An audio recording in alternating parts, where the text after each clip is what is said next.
আমার চোখে দেখা ইউটিউব চ্যানেলে একটি নতুন পর্বে আপনাদের সকলকে স্বাগত। আজকের পর্বে আমরা জেনে নেব অগ্রহায়ণ মাসের লক্ষ্মীর ব্রত কথা পাঁচালীর আকারে দীননাথের পালা। দীননাথ নামে ছিল এক দ্বিজবর, বাল্যকালে পিতামাতা গেল লোকান্তর। দয়ালু ব্রাহ্মণ এক প্রতিবেশী ছিল, দীননাথে গৃহে আনি পালন করিল। মাঠে মাঠে দীননাথ গোধন চড়ায়, গৃহেতে ফিরিয়া দিনু বাসি ভাত খায়। দেখিতে দেখিতে কিছু দিন কেটে গেল, বৃক্ষতলে বসি দিনু ভাবিতে লাগিল। পিতামাতা ছাড়ি গেল শৈশবকালেতে, বেঁচে থাকা বড় দায় পরের অন্যেতে।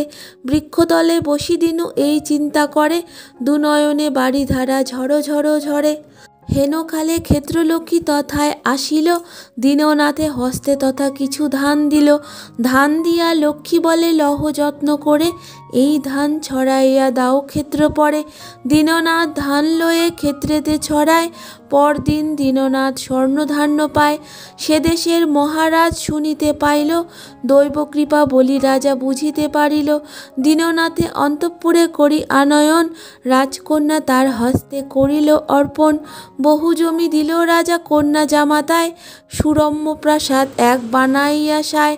দীননাথ রাজা হইল লক্ষ্মীর কৃপায়, হরি হরি বল সবে পালা হইল যায়।